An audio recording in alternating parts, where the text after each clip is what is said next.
has concluded. Questions without notice. The Leader of the Opposition. Thanks, Mr Speaker. My question is to the Minister for Communications. Did the minister think about isolated, vulnerable and older Australians who rely upon postal services to stay in touch with their families and friends before he reduced postal deliveries to those who need them most?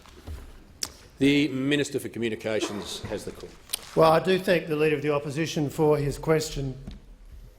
You know that there's a by-election on when Labor turns to the old scare campaign, and the scare campaign they're going on this time is about Australia Post and delivery times. The facts are, Mr Speaker, the facts are very clear. The facts are very clear that Australia Post has seen a sharp increase in the percentage of parcels that are being delivered, a sharp increase in the number of parcels that are being delivered, and a sharp decrease in the number of letters that are being delivered. And that is why we have provided temporary, fixed-term regulatory relief to Australia Post so that it is able to redeploy posties from the area of the business where activity is going down to the area of the business where there is growth, so as to secure the employment of posties and to provide Australians with the service that they expect. During the COVID-19 pandemic, what we have seen is a dramatic increase in the number of parcels being delivered because Australians are ordering more and more over e-commerce. And Australia Post is far and away the market leader in delivering parcels, and to be able to meet the needs of Australians to have parcels delivered, Australia Post has come to the government and proposed this short-term regulatory relief. And look, that is what we've agreed to. Now, I hear the Leader of the Opposition say they couldn't employ more. Actually, they are employing more, 600 more for parcels. 600 more. You know, Mr Speaker, this is really the case, another case of a typical Labor by-election scare campaign. The facts are not substantiated by their claims. We've got a Leader of the Opposition who's under pressure. He's under pressure from the member for Rankin. Chalmers plays the long game. I just say to the minister, he's now straying from the question. These are highly relevant considerations. The minister will resume his seat. The Leader of the Opposition on a point of order. Yes, Mr Speaker. This question was about isolated, vulnerable and older Australians who rely upon their postie to deliver letters to them. He hasn't mentioned any of them. He's just played Leader of the politics. Opposition will resume his seat, and I just say to the Leader of the Opposition, as he well knows, it's not incumbent on those answering the question to mention particular words in the question. The minister is in order. I call the Minister for Communications. Well, Mr Speaker, we're all concerned about isolated and vulnerable Australians, such as the isolated and vulnerable Leader of the Opposition, because we've got the member for Rankin. He's in his safe place, running in the Brisbane Daisy Hill Conservation Park. And of course, the member for Maribyrnong, also a keen runner. He should be very worried when they all start running. The minister will resume his seat. He is finished too, right. We'll just go to the next question. The member for Sturt.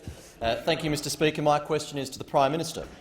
Will the Prime Minister outline to the House key outcomes from today's National Cabinet meeting aimed at driving Australia's economic recovery from the coronavirus pandemic? The Prime Minister. Thank you, Mr Speaker, and I thank the member for Sturt, and I also thank the Premier of South Australia, from which the member Sturt hails from, and thank all the premiers for the great work they've done and chief ministers in participating in the National Cabinet. The National Cabinet, Mr Speaker, has been one of the most important mechanisms through which Australia has sought to manage the very complex issues that have been before us during this COVID-19 crisis. One of the things that has stood Australia out from so many other countries, particularly those with federal systems, has been the way that Australia's federation has been working together with all the premiers and chief ministers. That's not to say there aren't disagreements. It doesn't to say there's always complete uniformity. Of course there's not. We wouldn't expect that to be the case, but the commitment shown by all those premiers and chief ministers I want to thank very much. Not all agreed, not all supported, not all were as kind to the formation as national cabinet as the government has been, Mr Speaker, but we will remain committed to that and have enshrined the national cabinet together with the National Federation Reform Council as the new way forward of managing federal affairs for this country. Now, today we focused on the usual agenda, and that is on the economic crisis that Australia faces and continuing to manage the health crisis that Australia faces. And now we're in the phase of reopening our economy under the three-step plan that was committed to by National Cabinet some weeks ago. And we are on track, we are on target to reach that third step of that plan. States like Western Australia and the Northern Territory are already there in step 3. South Australia equally moving into that territory, New South Wales, even Victoria, Queensland. I welcome the opening of the borders next month, Mr Speaker. In Queensland, they've torn down that wall there, Mr Speaker, and I'm very pleased that they have. Very pleased that they have, and I'm very pleased that South Australia is also responding and nominating the date by which those borders will come down, and we look forward to other states following suit, and I thank them for the good faith way they engaged on these issues today. But importantly, opening up and removing more restrictions, particularly in July when it comes to indoor venues. One of the most difficult, Mr Speaker, issues that we have dealt with has been funerals and attendance at funerals. And step 3 previously put a 100 limit on the attendance at funerals. In most parts of the country today it's only as much as 50. But in step 3 that limit will go, and the number of people who can attend a funeral indoors will only be limited by the 4 square metre rule, and outdoor they'll be able to have many more, provided there is appropriate seating. And I know that will be welcomed by so many Australians, Mr Speaker. This has been the biggest of so many hardships that Australians have had to confront in not being able to say goodbye to their loved ones. There have been many others. Prime Minister's others, but that one is an important change. Concluded. The member for Macquarie. Thank you, Speaker. My question's to the Prime Minister. 41 homes were lost in my electorate during last summer's bushfires. People have told me they want to rebuild, but it's unlikely they'll be able to sign a contract by the end of the year. How will the Prime Minister ensure that bushfire victims like these ones can access the Home Builder scheme? The Prime Minister. Well, thank you, Mr Speaker, and I thank the member for her question, and I commend her for the work that she's done within her community, as I do all those members who have been in bushfire-affected areas, for the work they've done in engaging communities and raising issues that need to be addressed. The commitment that we made to the states and territories was to joint fund the demolition work that was being done across all of those buildings that were damaged and destroyed during the course of the bushfires. The advice I have from the state government in New South Wales is that demolition work will be completed next month, but is already progressing through so many parts of the state. That is the project which is managed, as you know, by the state government. They're running the contractors and they're doing it at a cracking pace, and I commend them for doing that and to keep pushing forward. The Home Builder program, as introduced by the Minister for Housing and by the Treasurer, enables grants of $25,000 for those who are eligible under the income test rules to be able to support the construction of new homes. And one of the key issues I've been discussing with the state and territory premiers has been how we can escalate, how we can more rapidly ensure that approvals are given, not just for these types of cases, but more generally. The purpose of the $25,000 principally was to bring forward projects that are already approved but people weren't going to proceed with. And so we get those projects happening again. But people in affected areas are eligible for these grants, subject to, of course, the income restrictions that are placed on those. And I'll be working closely with the states and territories to ensure that they can accelerate the rate of home approvals, not just in these areas but everywhere, because this is critical to job creation. It's absolutely urgent for those who are impacted by the bushfires, certainly, definitely, but it is also critically important for those whom their jobs depend on getting these projects started. There is no greater focus this government has ever had than on job creation in the wake of the COVID crisis and indeed in the wake of the bushfire crisis. Rebuilding communities, rebuilding homes, rebuilding jobs and rebuilding our economy. The member for Leichhardt. Thank you very much indeed, Mr Speaker. And my question is to the Minister for Health. Will the Minister please update the House on the value and importance of medical advice in supporting and informing the decisions of the National Cabinet? The Minister for Health. Thank you very much, Mr Speaker, and I want to thank the member for Leichhardt for his work in standing up for the health of Australians in far north Queensland, and in particular in advocating for the health of Indigenous Australians. On the basis of medical advice, which has been so fundamental to Australia's response, today we have lifted the restrictions with regards to the rings of containment or biosecurity zones for remote Indigenous communities in Queensland, in his own area. This follows the same decisions on the basis of medical advice in the Northern Territory and Western Australia. These zones were put in place in order to save and protect some of our most vulnerable Australians. The extraordinary thing which has occurred is that at the outset of the arc of the virus, our fear was that we would see widespread disease and loss of life in First Nations communities, in Indigenous Australians, as sadly we've seen in many other jurisdictions overseas. The best advice that I have as of today is that right across Australia's remote Indigenous communities there has not been a single confirmed coronavirus case. That has meant that lives have been saved, livelihoods protected, futures, cultures put in place and given primacy off the back of that medical advice. That is one of our great national achievements, and people on all sides have contributed to that. But the Chief Medical Officer, the Deputy Chief Medical Officers, the State and Territory Chief Health Officers helped build this policy of protection. They helped provide the advice to the National Cabinet, and we put it in place under the biosecurity emergency powers, and now, as it's deemed safe, we've had the privilege of removing those restrictions and allowing these communities to return to normality. And as we've gone through this process, whether it's been the listing of coronavirus as a disease of human pandemic potential, the difficult decision to close the borders with China on the 1st of February, which was so opposed by the WHO and by China itself, but a decision which saved lives, all of these things have mattered. Right now, the medical advice, though, is absolutely clear. The single biggest risk we face is of uncontrolled mass gatherings. No matter what the nobility of the cause, no matter what the purpose, there is no immunity for Australians who are in close proximity in an uncontrolled situation. That advice was set out by the medical expert panel yesterday, repeated by the Chief Medical Officer today. These gatherings could risk life, and I urge all Australians to help protect lives and to keep their distance and to make their voices known in other safe. And I call the member for Jagga Jagga. Thank you, Mr Speaker. My question is to the Prime Minister. I refer to the Prime Minister's comments about his home builder scheme.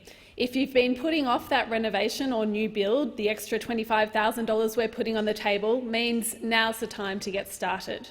How many Australians who've been putting off renovating their kitchens or bathrooms will get a cent from this scheme? The Prime Minister. Well, thank you, Mr Speaker. The scheme provides for 27,000 new projects, which is 7,000 renovation/new builds. It's substantial renovations, which are new builds, Mr Speaker, and 20,000 new home constructions. It was never the intention of this program to provide subsidy support for small-scale renovations. That was not the purpose. And I'll tell you why we weren't going to do that.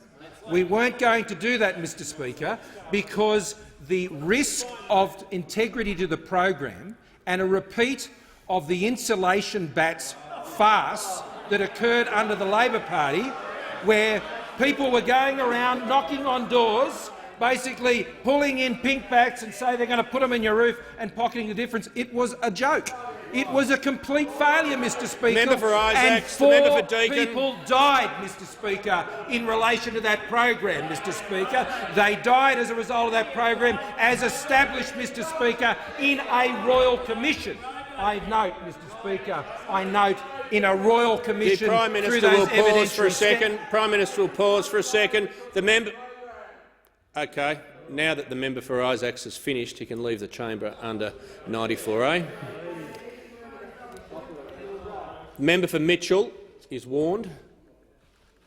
The member for Deakin will cease interjecting. The Prime Minister.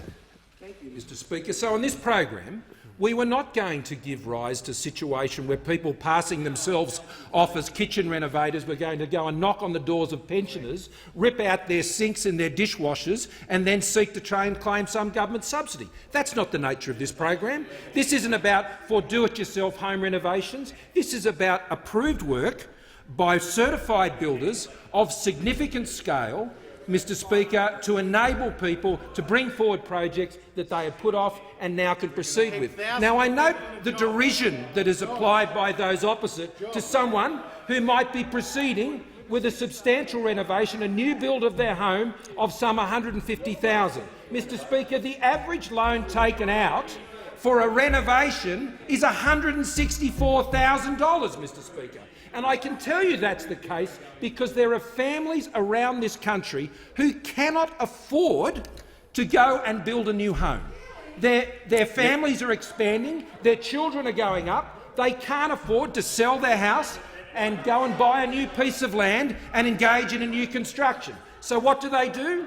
They borrow money to expand their existing home and renovate substantially their existing home because they can't afford to build a $300,000 or $350,000 new home. Mr Speaker, the opposition's derision of this initiative smacks of two things. One, they never learnt the mistakes of their failed schemes when they were in government. And Mr Speaker, they don't know what's going on in the suburban families of this country.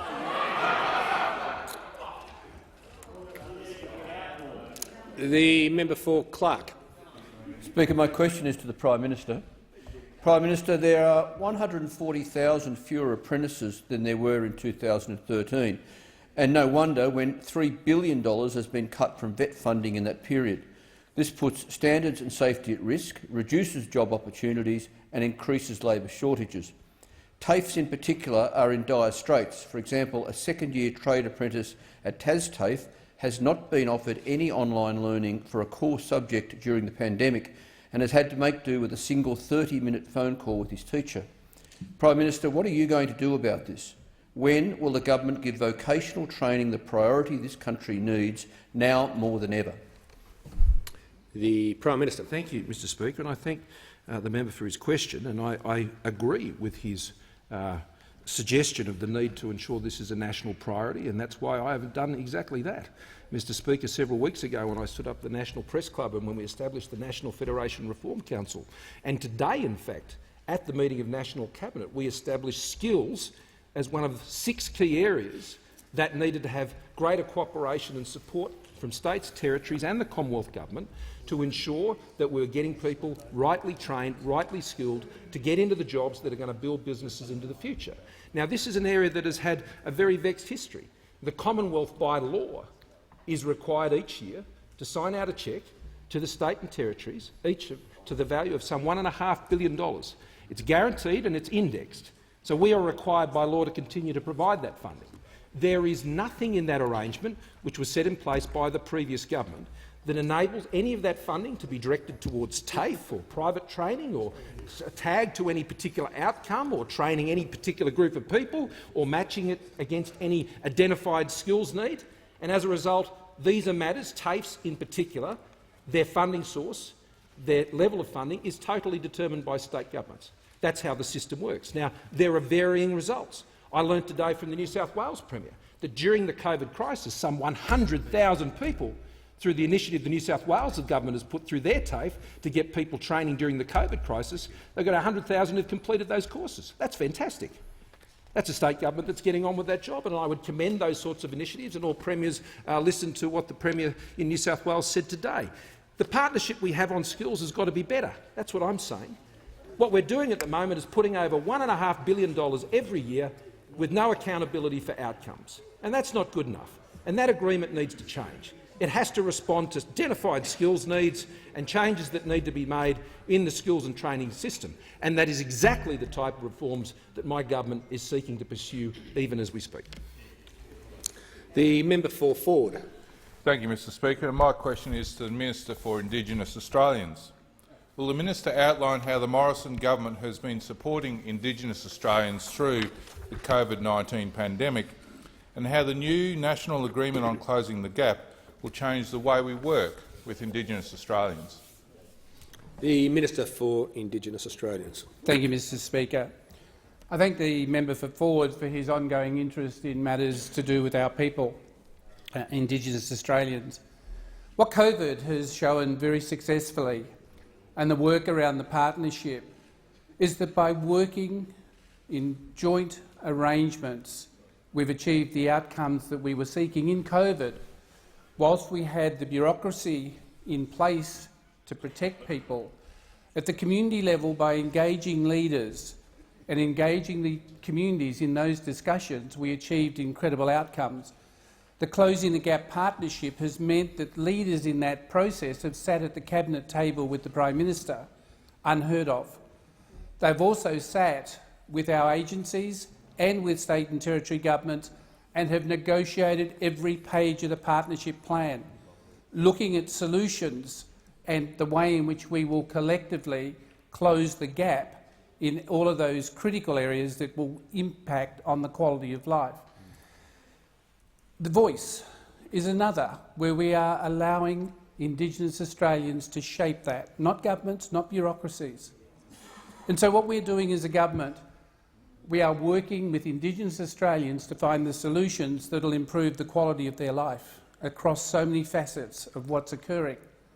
And more importantly, around a cabinet table when we were discussing some matters, the Prime Minister made it very clear that the Minister for Indigenous Australians wasn't the only minister responsible, that all of us around that cabinet table had to engage with Indigenous Australians in a very different way. And Member for Solomon, the partnerships that we've got with Indigenous Australians means that they own both the solutions and the way in which we will implement. Because for too long we have done things to Indigenous Australians. It doesn't matter what the program is, we've defined it and said you will operate within this parameter. On cultural matters, negotiations have occurred with the Minister for the Environment on some of the key directions we're thinking about and the way in which we can protect our cultural heritage. And that work is continuing with a genuine desire to have the Indigenous leadership involved in telling us what it is that is needed. That will change the way in which we will achieve outcomes in this nation that we've not achieved thus far. Because any of us, when we negotiate with local governments or state governments, we negotiate every point thoroughly. We're now doing that with Indigenous Australians. And both the partnership agreement and the COVID experience has showed us that when you give people the opportunity to determine their own direction, they will take that responsibility, stand up and meet the challenge. Thank you. The member for BLAXLAND. Thanks, Mr Speaker. My question is to the Minister for Housing. In question time on Tuesday, when the minister quoted the publication Domain, had he also read these Domain stories? Home Builder might be the most complex, least equitable construction jobs program ever devised, and Home Builder 8 ways that $688 million could be better spent on housing to stimulate the economy. If this is what a real estate publication thinks of this scheme, isn't it time to rename it Home Blunder? The Minister for Housing and Assistant Treasurer has the call. Well, thank you very much, Mr Speaker. The Shadow Minister wants to bring out quotes. Well, I've got a lot of quotes for the Shadow Minister. The Shadow Minister and indeed the Shadow Treasurer on the day that they came out to criticise this policy said the Master Builders Association have criticised this policy. So relying on the Master Builders Association, which was a surprise to the Treasurer and the Prime Minister and I, because the head of the Master Builders Association was with us when we announced this policy and indeed, I quote, said the following: Master Builders Australia believes that the federal government's announcement of the Home Builder scheme today will be a massive relief to the thousands of home builders and tradies around the country. Are you listening, Shadow Minister? Again, Home Builder will be a lifeline for an industry facing a valley of death in the coming months. It will mean more new homes, more small businesses and jobs are protected, and provide a stronger bridge to the economic recovery of our country. And it goes on and on and on. In fact, I'll continue if we've got quotes. We've got a home builder, Jesse Zilke, from Bundaberg, who said the following in response. On the first Saturday after the home builder was announced, on the first Saturday the response that they had for their house and land packages meant, she said the following: "We're gearing up. I've employed 3 people this week in various roles.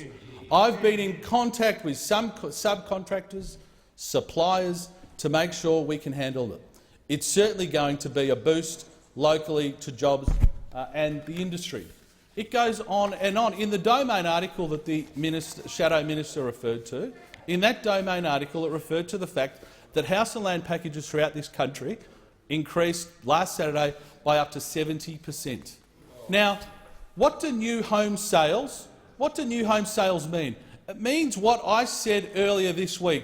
The hundreds of thousands of jobs in the residential construction industry are protected. Now, I know the Shadow Minister probably hasn't come across a tradie. He's been here a bit too long in the halls of Canberra. But hundreds of thousands of tradies, carpenters on building sites, bricklayers, electricians, plumbers, and in regional Australia, the timber mill workers who make the frames and trusses, the manufacturers who make the bricks and the glass and the tiles, those hundreds of thousands of jobs will be protected. We estimate 20,000 new homes, 7,000 substantial rebuilds. And those 20,000 new homes, we've also seen evidence, is overwhelmingly supporting new home buyers.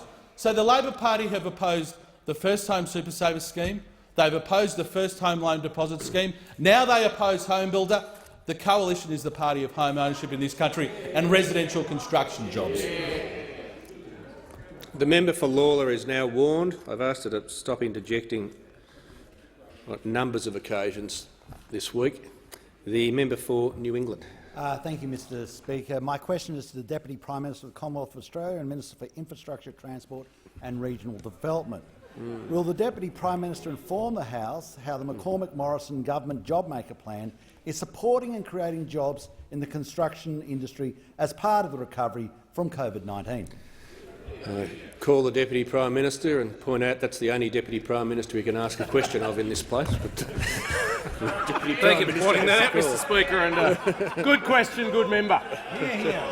He knows all about jobs, jobs, jobs. We all on this side know about jobs, jobs, jobs. And I'm going to outline 3 projects in the member for New England's electorate which are all about JobMaker, all about job creation, all about the $100 billion 10-year pipeline of investment that we are doing in New England, we are doing right across this wide brown land. Mr Speaker, 85,000 jobs are being created by our vision, our plan, our blueprint for infrastructure for the rollout of jobs, jobs, jobs.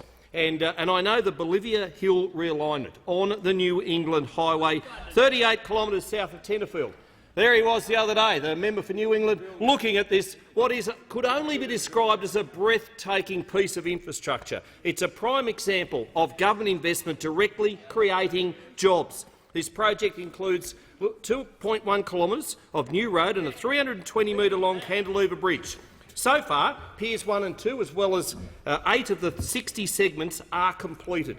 We have partnered with the New South Wales Government to get this job done, an $80 million project. And Tenterfield Mayor Peter Petty, he said, quote, "The families who have lost loved ones on this stretch of road had been fighting hard for this, and it was well known as a black spot." Member for New England, he's been fighting hard for this too, and we're delivering. We're delivering. We are delivering. This project alone is supporting more than 750 direct and indirect jobs through the construction phase, and the flow-on benefits are just enormous. And then, of course, we've got Dungown.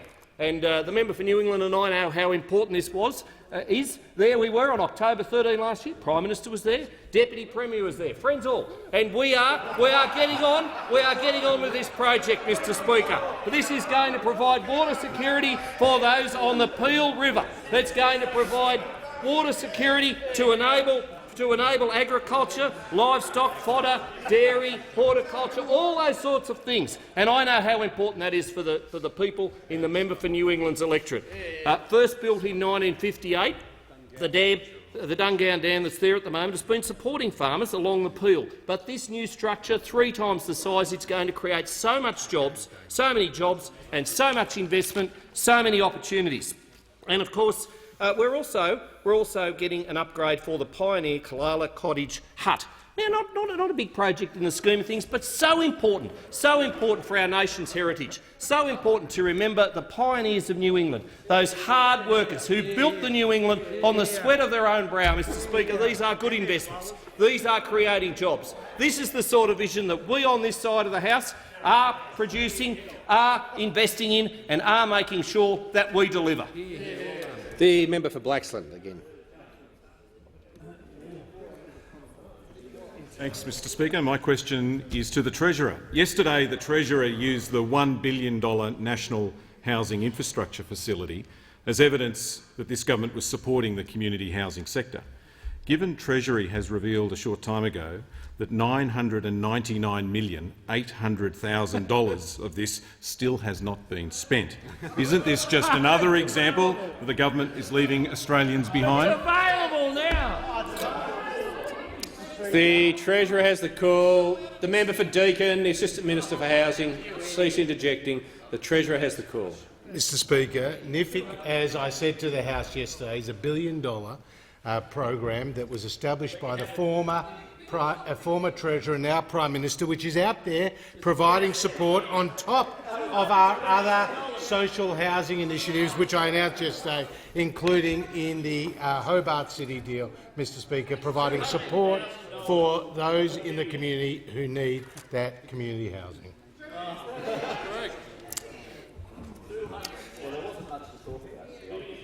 Members on my left. The member for Bass. Thank you, Mr. Speaker. My question is to the Treasurer. Will the Treasurer outline to the House how the Morrison government's responsible economic management and recovery plan will strengthen Australia's economy and get Australians back into work in the wake of the coronavirus? The Treasurer. Well, thank you, Mr. Speaker, and I thank the member for Bass for a question. Acknowledge before coming to this place she was a farmer and a mayor of Georgetown, Mr. Speaker, and is making a great contribution on behalf of her constituents in this place.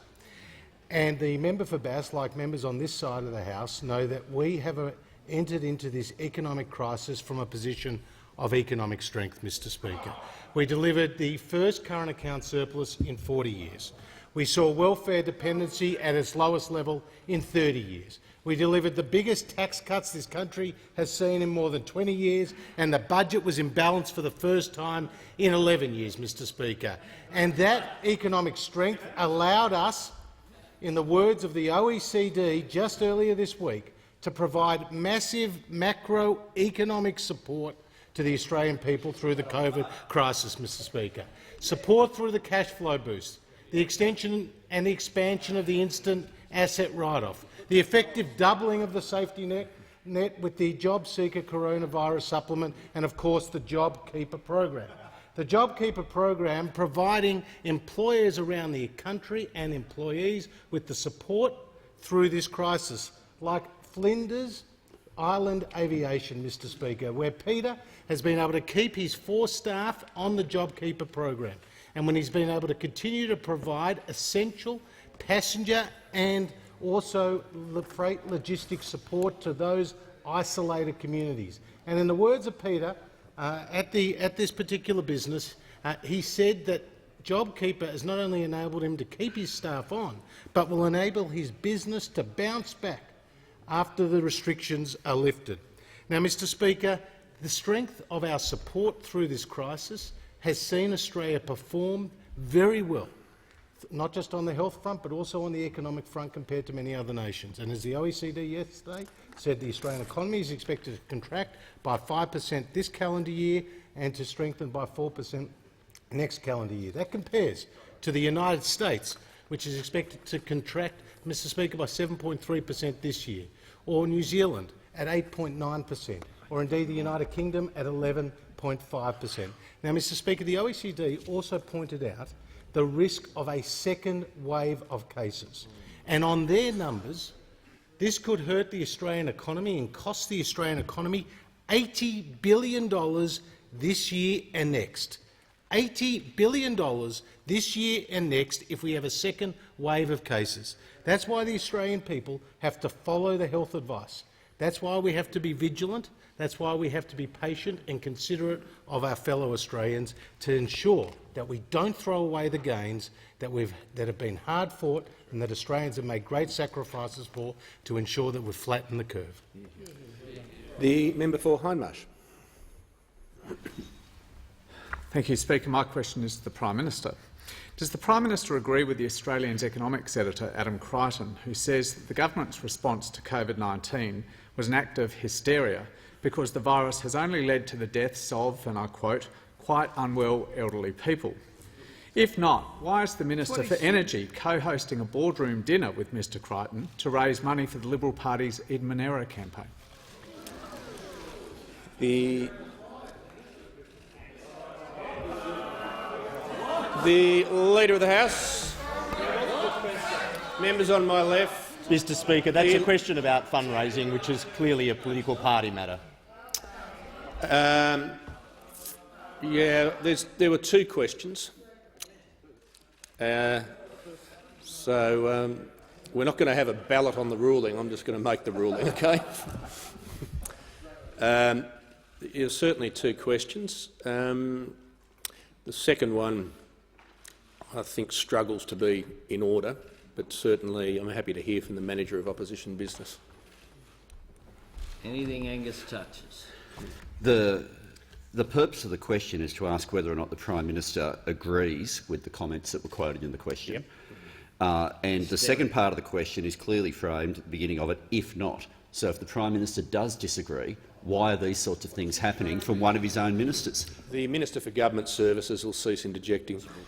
But I can understand both parts of it go to the same issue, yes, as to but the extent to which the government disagrees. The Prime Minister isn't responsible for actions ministers take on party activities. So it's really irrelevant whether he agrees or disagrees, but the first part of the question is in order. Speaker, I don't agree with those comments because, Mr Speaker, what Australia has done over these many months in which we have been combating the COVID-19 global pandemic is we have been conscious right from the start of the need to address both the health challenge and the economic challenge. Now, there are extreme views in this debate. There are more extreme views which said there was nothing going on here, Mr Speaker, and there are others who said that more extreme action should be taken in terms of measures.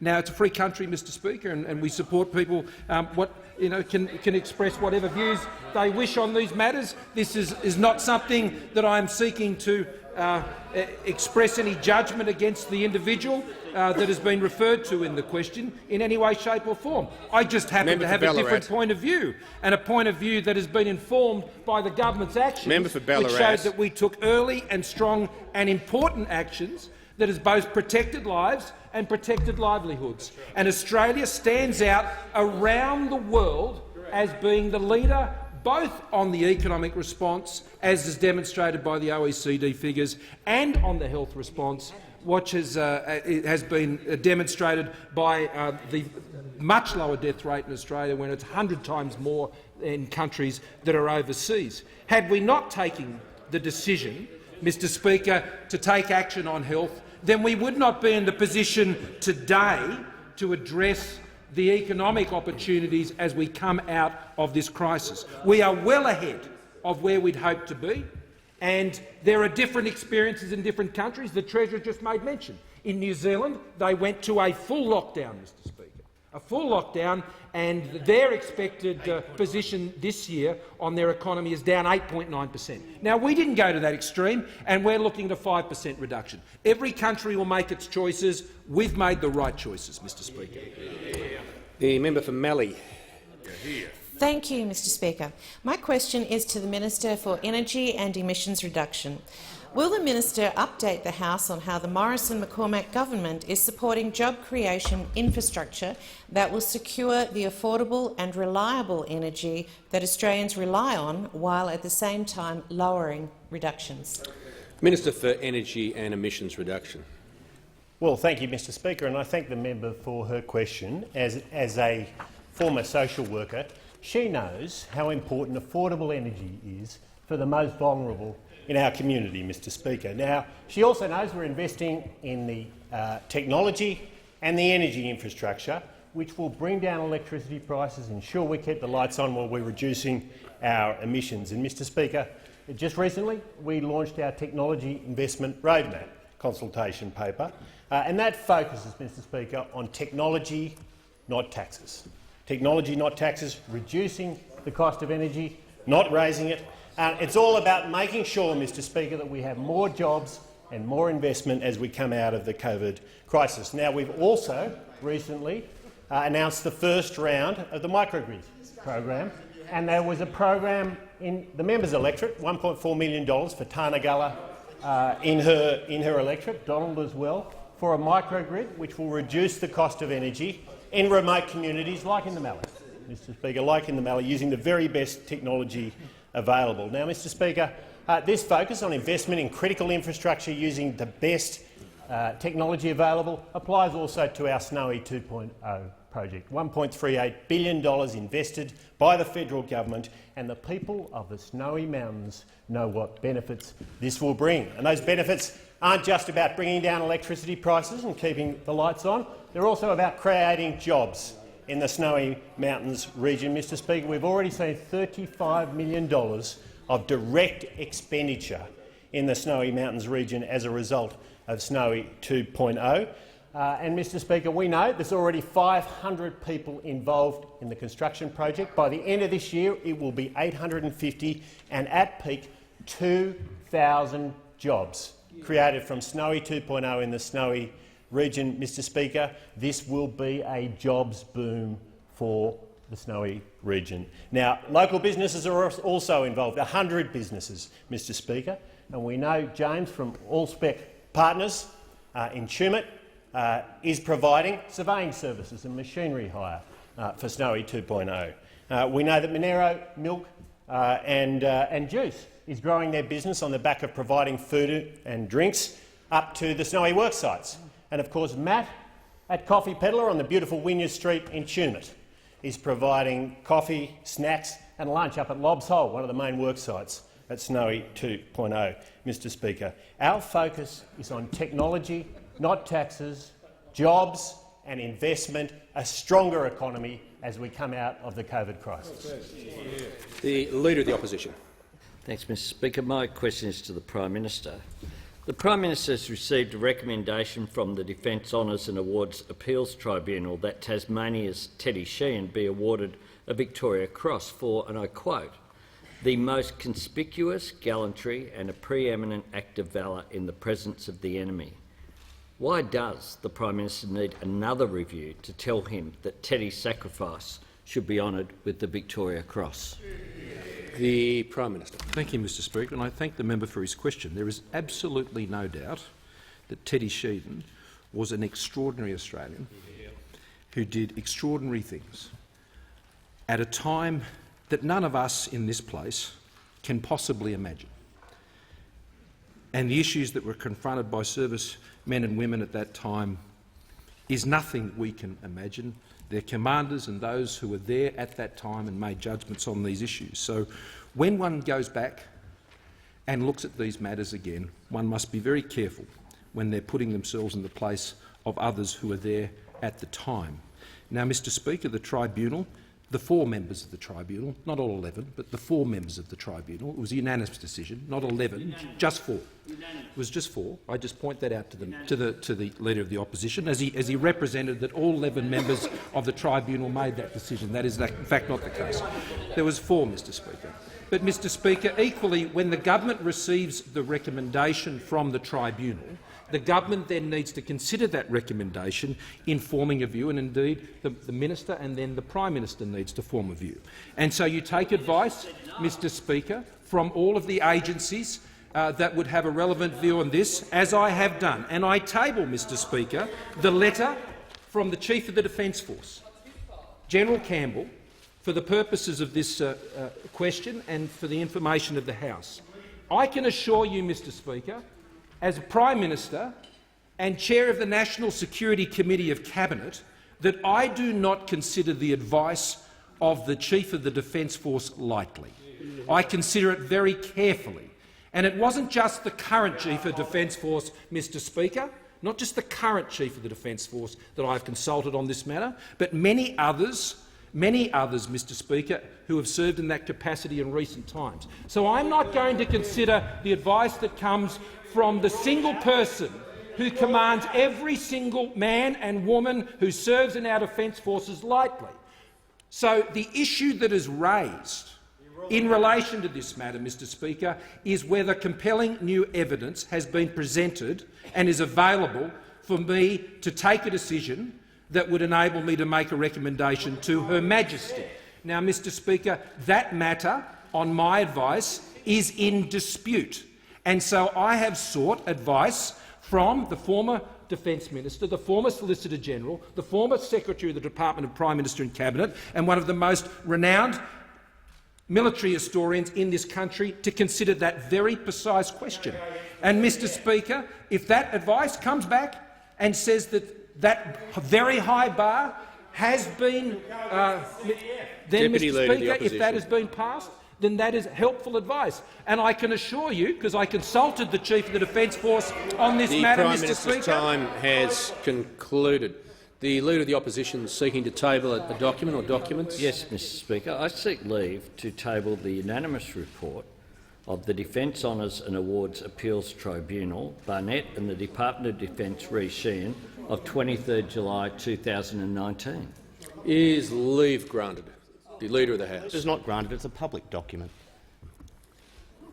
The member for Herbert. Thank you, Speaker. My question is to the Minister for Defence Industry.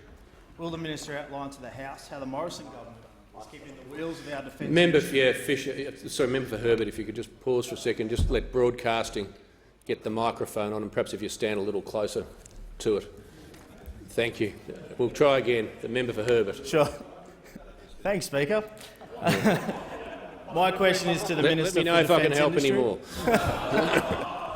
Will the minister outline to the House how the Morrison government is keeping the wheels of our defence industry turning to support our economic recovery as we come out the other side of the COVID-19 pandemic? The Minister for Defence Industry has the call. Thank you, Mr Speaker, and I want to thank the member for Herbert for his question and thank him for his service to the nation, but also acknowledge his passion for Australian defence industry, especially up in his neck of the woods in Townsville. Mr Speaker, during the COVID-19 period, defence industry has not missed a beat, and from the beginning of the crisis we were determined that the show would go on.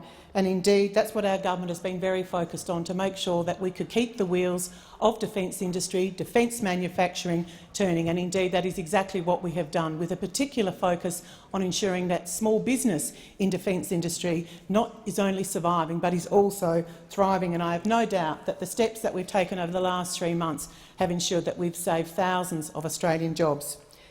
Together with the Department of Defence and CASG, we've done everything we can over the last 3 months to get those projects out the door to ensure that the men and women in service get the capability that they deserve. And one such project, which I announced with the member for Herbert, was a $40 million project at the RAF base in Townsville. The exciting element of this project, Mr Speaker, is that 90% of the work for that project will go to local regional companies, some 400 local jobs, and it's just such a great example of the capability of regional Australia. Another good example of regional capability is Pentark Industrial, which is based in Wangaratta. We've just recently announced a $15 million contract with them for 4 years for the supply of defence equipment. Mr Speaker, another good example of the capability of defence capability of regional Australia and also supporting those regional jobs. It really is a good regional Australia story. Mr Speaker, Defence has continued to fast-track payments to defence industry. We've paid some 110,000 invoices since March. $9 billion in invoices have been paid. $7 billion of that has been paid early. So, as you can see, we've done everything we can to ensure that when we get to the end of this crisis, that defence industry is not weaker, it is indeed much stronger. This cash flow, of course, has been very welcomed by the big end of town, the major contractors, but more importantly, those funds have flowed down to the small end of town. And as I say, I have no doubt we've saved thousands of those jobs, particularly with those small businesses. Since I last rose and spoke here, Mr Speaker, we've continued to speak on a weekly basis with all the industry CEOs, industry groups, defence advocates, to ensure that we know what the issues are, and one by one we've been able to solve those problems. The feedback we're receiving from industry is incredibly powerful and very positive. They know that we've got their back and they understand that. So together, by more communication, more collaboration, we're ensuring that we have indeed a very strong defence industry, very, very strong defence manufacturing base here in Australia. The member for Gilmore. My question is to the Prime Minister. I refer the Prime Minister to his election promise that the government would develop a real-time dairy payment system to help our farmers get paid faster for their produce. Why has the Prime Minister broken his election promise and left dairy farmers behind? The Minister for Agriculture. Well, thank you, Mr Speaker, and I can thank the honourable member for her question. The dairy industry is going through a transition, and we have lived up to a number of the suite of measures that we have put in place, firstly around the Dairy Code of Conduct, that when it goes into and started with its first initial prices being displayed by processors on the 1st of June, and we'll continue to ensure and work with the ACCC around refining that. That was one of the key planks of our election promises, along with a market platform and a number of other measures that we've asked the Australian Dairy Federation to support. We are working with them around expediting those, because when I became Agriculture Minister again, there was a number of measures that we needed to ensure complemented the Dairy Code of Conduct. What we have said, that we wanted to work with all parts of the dairy industry, as well as the processing sector, as well as supermarkets. And we've done that in a constructive way, and we'll continue to do that. I know those opposite wanted to have another ACCC inquiry into the dairy. They don't need to. They didn't need to, because it only cost the Australian taxpayer $2 million. But it seems they now want to take the advice on the dairy industry from Pauline Hanson and One Nation. They want to re-regulate an industry. That is frightening. That is a reckless act that would destroy agriculture, not just the dairy industry. And those great reformers of Paul Keating and co be sitting in their chairs today watching at question time, squirming, wondering what the late Minister. But don't worry, Mr Keating, we're going to do them over slowly. Has the Minister concluded?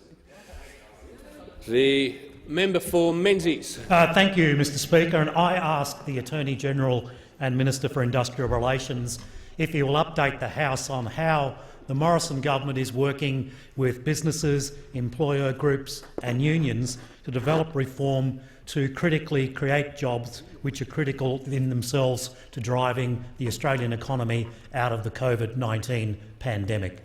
The Attorney-General and Minister for Industrial Relations. Thank you, Mr Speaker. And I thank the member for his question. And the member has seen many events in his time in this House, but I'm sure that the event that we now face is extraordinary. He knows that, and the task that we will have of regrowing hundreds and thousands of jobs will occupy us and will be the great achievement, if we can manage it, of all of our professional lives and the life of this parliament. There are 600,000 jobs that were lost in a matter of weeks, 1.6 million people now relying on JobSeeker. JobKeeper is supporting millions more, including those working less hours. And as enormous as that task presently is, it could have been so much more challenging had it not been for the stabilising effects of the forward employment that is guaranteed by mega projects, particularly in oil and gas and in mining. Where those projects have been successfully constructed or construction has successfully commenced, they have the effect of baking tens of thousands of jobs into the long run economy, and that has this stabilising effect even in crises like the one that we have just seen. And the sheer scale of the job growth that these projects can provide is just completely awesome. Chevron's Australia's Wheatstone natural gas project in WA, that creates 30,000 direct and indirect jobs out to 2040, and it adds $180 billion to GDP. Likewise, Woodsub's Burrup Hub natural gas project in WA is estimated to support the creation of approximately 4,000 full-time jobs a year over the life of the project, which is 40 years. So these projects are utterly critical to stabilising the effects we've experienced, utterly critical to further job growth, because they bake these jobs into the economy. And one of the huge efforts that we must make in growing out of this crisis is asking and answering this question: how do we attract more of these projects to Australia in the coming years? How do we get them into Australia? How do we get them through banking feasibility stage? And how do we get construction locked in and commenced? And it is a very, very competitive market for these projects. Any uncertainty in governance, structures, contracts, policy, construction costs, then Australia can miss out. And all of the major investors and the major players in these projects say one thing consistently to both sides of this parliament, and that is that one simple improvement to the Fair Work Act could create enormous increases in certainty and very significantly increase Australia's prospects of attracting this type of investment, and that is having enterprise agreements for the life of the project, not limited to 4 years when some of these projects go 8, 10, 12 years in construction. All of these major experienced contributors in this field say that this simple thing can help drive Australia out of the challenge that we now find ourselves in, and that is the 5th working group that we will be working on. The Minister's time has concluded. The member for Rankin. Thank you, Speaker. My question is to the Prime Minister. Will the Prime Minister look at extending the JobKeeper wage subsidy beyond September, as suggested by the Reserve Bank Governor? The Treasurer has the call. Well, thank you, Mr Speaker. I thank the member for Rankin for his question. I too enjoyed that profile piece on the Weekend Australian on his leadership credentials, but maybe not as much as the Leader of the Opposition, Mr Speaker. Now, the reality is, as the honourable member knows, the Reserve Bank Governor said that it is actually too early to tell what the state of the economy will be in a number of months. But what he did say is that the economic support that the government has been providing has been very, very substantial, Mr Speaker, and making a real difference in helping to keep people connected to their employer and staying in a job, Mr Speaker. Now, we've announced that we will be doing a review over the course of this month, and the outcomes of that review into the JobKeeper program and the assembly of the data will inform decisions that the government will take about the future of that program, and any announcements around the future of that program will be made on the 23rd of July, Mr Speaker, when the Finance Minister and I provide an economic and fiscal update. But, Mr Speaker, the JobKeeper program has been saving lives and protecting livelihoods, Mr Speaker. It is helping millions of employees and hundreds of thousands of businesses right across the country.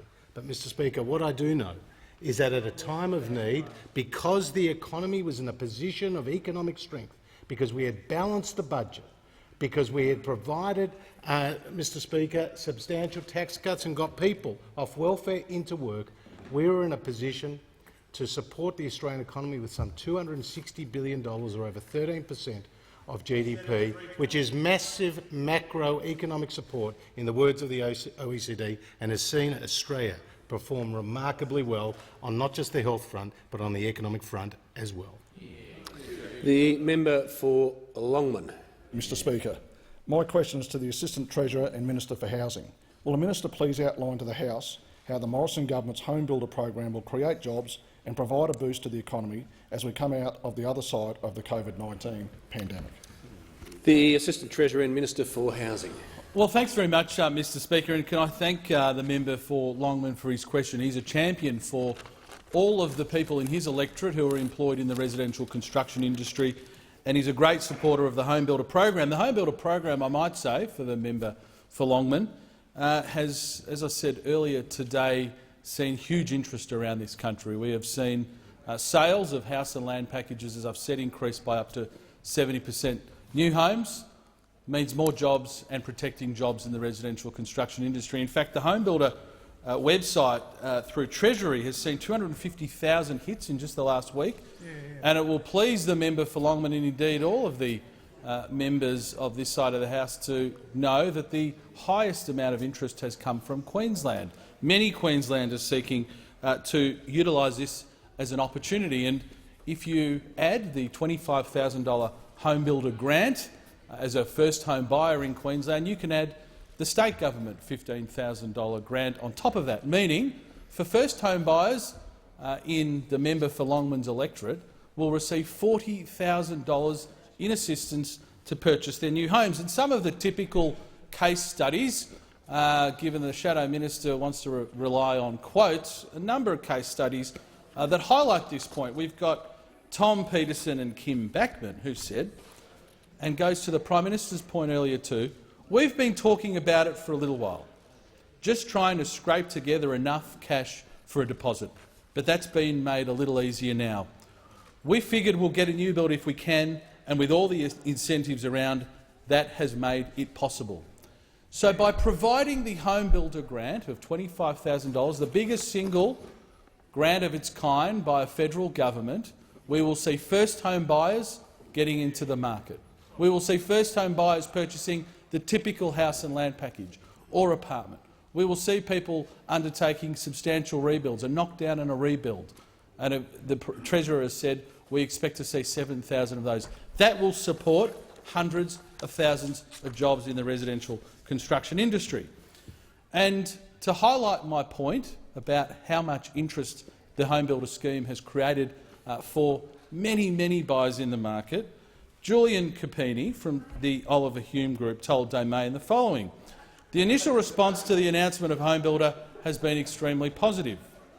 We are seeing a combination of previous buyers who had delayed their purchase as a result of the uncertainty around COVID-19 coming back to the market, combined with buyers who are in the market to take advantage of Home Builder and other incentives. The Western Australian Labor government have also backed in Home Builder with a $20,000 grant. The Tasmanian government has backed in Home Builder with a $20,000 grant to support people in the member for Longman's electorate and around the country. Has concluded. I call the member for Canberra. Thank you, Speaker. My question is to the Prime Minister. I refer to reports today that coalition MPs, including the member for Leichhardt, want JobKeeper extended beyond September. But the Prime Minister is refusing to rule out kicking workers in other industries off JobKeeper before September. Why can't the Prime Minister be clear? Which Australians will he leave behind? The Prime Minister. Thank you, Mr. Speaker. From the very outset of this crisis, the government has put in place the most comprehensive, the largest set of income support and economic lifeline measures that this country has ever seen.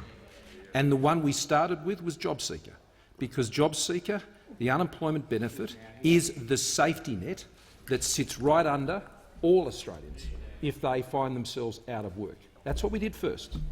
The second measure, substantive measure, that we put in place for income support was JobKeeper. Now, JobKeeper was put in to ensure that Australians could find themselves continuing to be on the books of employers and doing some work in some cases, Mr. Speaker, and they would be there in that arrangement for 6 months. That has bought our economy critical time.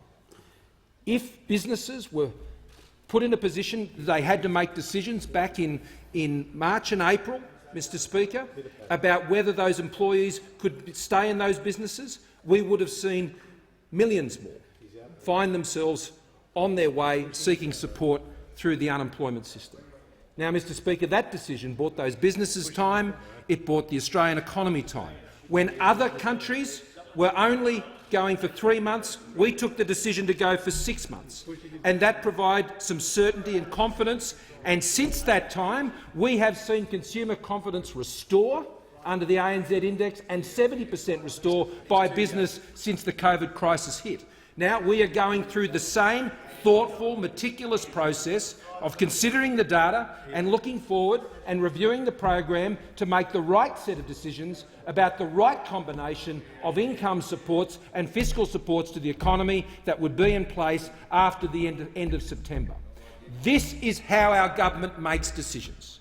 We do things carefully, considering the advice, looking at the economic environment, and ensure we make those decisions at the right time. JobKeeper is there till the end of September, Mr Speaker. That's why we put it in place. It will remain in place till the end of September, and, Mr Speaker, it will continue to provide that confidence. At the same time, the Treasurer and I and the members of the Cabinet will work together with the members of the government to ensure that we get the right balance and mix of fiscal policies, because it's the fiscal policies, given the absence of monetary ammunition that's in the system, Mr Speaker, that will be so important. But we want, above all things, is to get Australians back into jobs.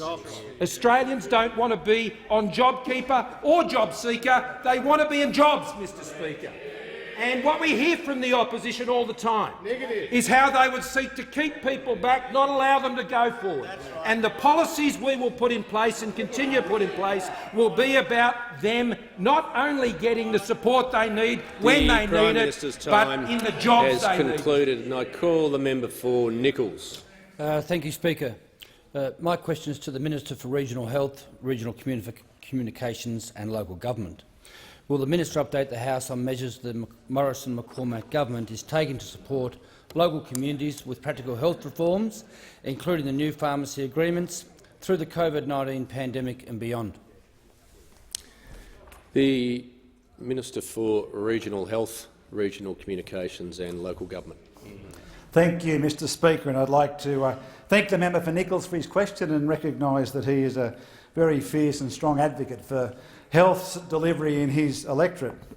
Mr Speaker, the regions of Australia have come through and are dealing with the COVID-19 crisis very well.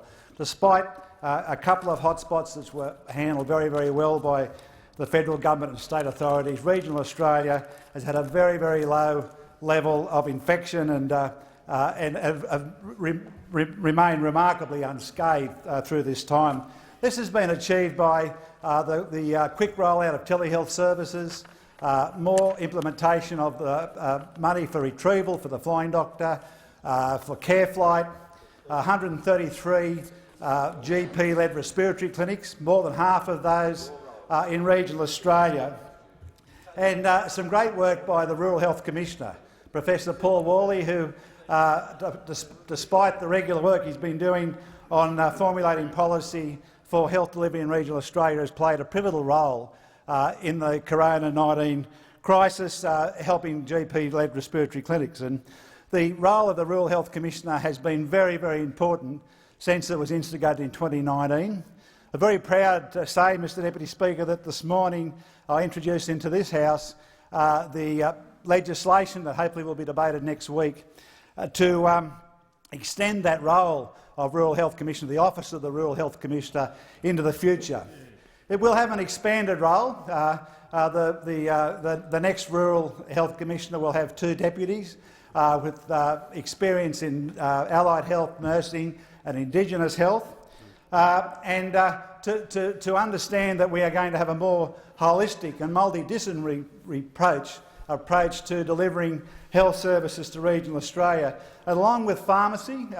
And I'd like to acknowledge the work that the Health Minister has done this week in securing the 7th Community Pharmacy Agreement, so that there's certainty in that sector, because, quite frankly, Mr Speaker, regional Australia is best serviced when we're using all the resources we have at hand. And so, with the Rural Health Commissioner, with the pharmacy agreement, we will deliver a service to regional Australia that it deserves. And with regards to COVID-19, the regions have come out very strongly. People have worked out that they can actually work with customers overseas in capital cities from the regions, And regional Australia not only has kept this country afloat during this time, it is the way of the future. And so if we are going to reach the full potential of regional Australia, the people of the regions are going to have a health service that is what they deserve and what they need. The member for Rankin has the call. Thank you, Speaker. My question is to the Prime Minister. Has the government modelled how many Australians will have to join the unemployment queues when the JobKeeper wage subsidy is suddenly withdrawn under the Prime Minister's hard snapback in September? The Treasurer. Well, Mr Speaker, as the Secretary of the Treasury said to the COVID Committee recently, he expects unemployment in the September quarter to reach about 8%. Now, Mr Speaker, we know that people are doing it tough at the moment. We've gone through a 1-in-100-year event, but we also know that we're starting to see confidence pick up across the Australian economy, Mr Speaker.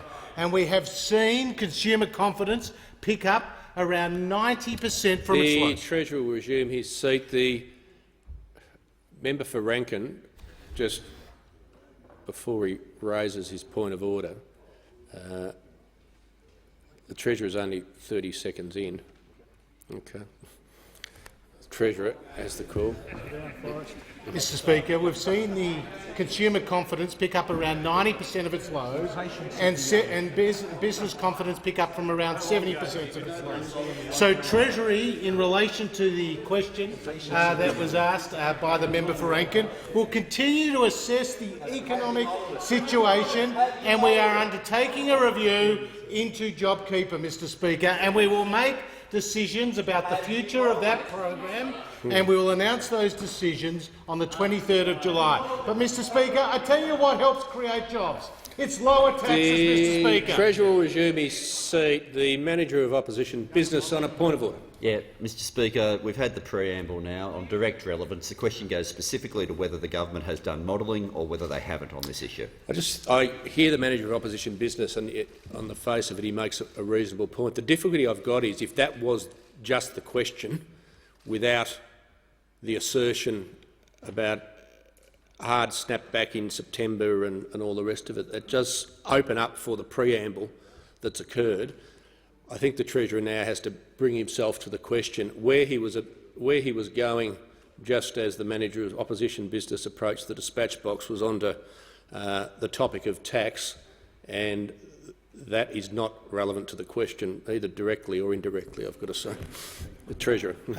Treasury and the government continue to assess the situation. Decisions will be taken about the future of the JobKeeper program, and announcements will be made accordingly. I think the answer is no.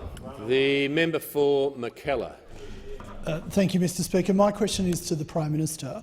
Can the Prime Minister outline for the House how the Morrison government is supporting Australian workers and businesses to recover from the economic effects of the COVID-19 pandemic, and why it is so important that we do not suffer from a second wave of infections? The Prime Minister has the call. Thank you, Mr Speaker. These are incredibly extraordinary times. Extraordinary in so many different ways, but in a week when the OECD handed out its forecasts for this current year, and Australia was ranked third in those economies that were assessed, but third with a forecast which said that our GDP would fall by 5%, but that yet we were still the third-ranked economy on this measure. These are extraordinary times. The idea that your economy would fall by 5%, but that would still place you in the top 3 of those countries surveyed by the OECD is an indicator of the times and the challenges that we are facing. And the great challenge that we face is dual. It is to stay on top of the health pandemic, as we have always said, but it is to address the economic crisis. We have always believed that both of those had to be addressed in equal measure.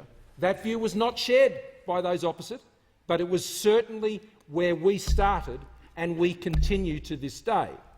Now, Mr Speaker, the economic challenge is addressed through the economic supports and lifelines that we have put in place at record levels, in record time, and extended it over a period to give Australians confidence.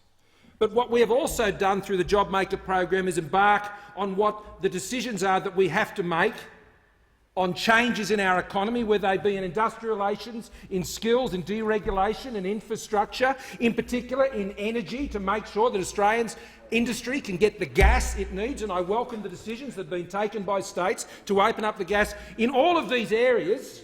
That's where you grow the economy, because that's where the jobs are going to come from for all of those thousands, indeed millions of Australians who've got less hours and they've lost their jobs. And we have made great progress, but the challenge ahead is even greater. So the decisions we make now are about the next 5 years, and the 5 years of changes we make will set up the next 30 years of prosperity, and we cannot put it at risk. And so that's why I say to those who on this weekend, Mr Speaker, are contemplating engaging in a mass rally, don't do it. Follow the health advice. Don't attend. Do the right thing by your fellow Australians. Protect the lives and the livelihoods. Protect the businesses.